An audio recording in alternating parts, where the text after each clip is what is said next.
The Stranger by Chris Van Allsburg, Houghton Mifflin Company, Boston. It was the time of year Farmer Bailey liked best, when summer turned to fall. He whistled as he drove along. A cool breeze blew across his face through the truck's open window. Then it happened. There was a loud thump. Mr. Bailey jammed on his brakes. "Oh no," he thought, "I've hit a deer." But it wasn't a deer the farmer found lying in the road. It was a man. Mr. Bailey knelt down beside the still figure, fearing the worst. Then, suddenly, the man opened his eyes.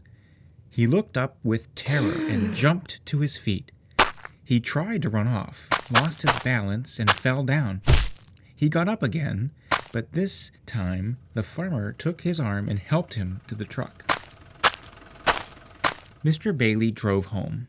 He helped the stranger inside, where Mrs. Bailey made him feel comfortable on the parlor sofa. Katie, their daughter, peeked into the room. The man on the sofa was dressed in odd, rough leather clothing. She heard her father whisper, "Must be some kind of hermit. Sort of fellow who lives alone in the woods." The stranger didn't seem to understand the questions Mr. Bailey asked him. "I don't think," whispered Mrs. Bailey, "he knows how to talk." Mr. Bailey called the doctor, who came and listened to the stranger's heart, felt his bones, looked in his eyes, and took his temperature. He decided the man had lost his memory. There was a bump on the back of his head. In a few days, the doctor said, he should remember who he is and where he's from. Mrs. Bailey stopped the doctor as he left the house. He'd forgotten his thermometer. "Oh, you can throw that out," he answered. "It's broken. The mercury is stuck at the bottom." Mr. Bailey lent the stranger some clean clothes. The fellow seemed confused about buttonholes and buttons. In the evening, he joined the Baileys for dinner. The steam that rose from the hot food fascinated him. He watched Katie take a spoonful of soup and blow gently across it. Then he did exactly the same. Mrs. Bailey shivered. "Brr," she said, "there's a draft in here tonight." The next morning, Katie watched the stranger from her bedroom window. He walked across the yard toward two rabbits. Instead of running into the woods, the rabbits took a hop in his direction. He picked one of them up and stroked its ears, then set it down. The rabbits hopped away, then stopped and looked back, as if they expected the stranger to follow. When Katie's father went into the fields that day, the stranger shyly tagged along.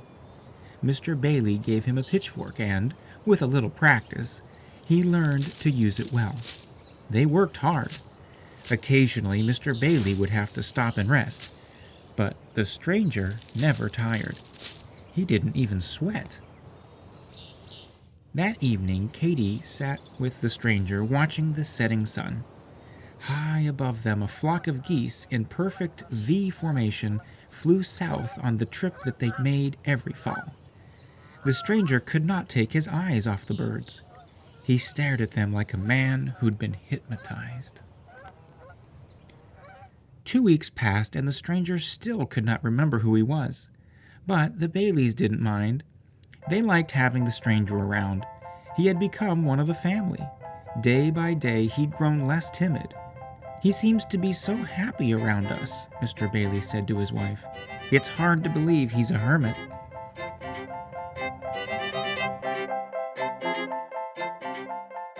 Another week passed. Farmer Bailey could not help noticing how peculiar the weather had been. Not long ago, it seemed that autumn was just around the corner. But now, it still felt like summer, as if the seasons couldn't change. The warm days made the pumpkins grow larger than ever. The leaves on the trees were as green as they'd been 3 weeks before. One day, the stranger climbed the highest hill on the Bailey farm. He looked to the north and saw a puzzling sight. The trees in the distance were bright red and orange. But the trees to the south, like those around the Baileys, were nothing but shades of green. They seemed so drab and ugly to the stranger. It would be much better, he thought, if all trees could be red and orange. The stranger's feelings grew stronger the next day. He couldn't look at a tree's green leaves without sensing that something was terribly wrong. The more he thought about it, the more upset he became, until finally he could think of nothing else. He ran to a tree and pulled off a leaf. He held it in a trembling hand and, without thinking, blew on it with all his might. At dinner that evening, the stranger appeared dressed in his old leather clothes. By the tears in his eyes, the Baileys could tell that their friend had decided to leave. He hugged them all once, then dashed out the door. The Baileys hurried outside to wave goodbye, but the stranger had disappeared. The air had turned cold, and the leaves on the trees were no longer green.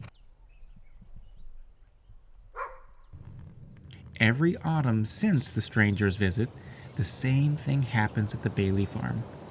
The trees that surround it stay green for a week after the trees to the north have turned. Then, overnight, they change their color to the brightest of any tree around. And etched in frost on the farmhouse windows are words that say simply, "See you next fall."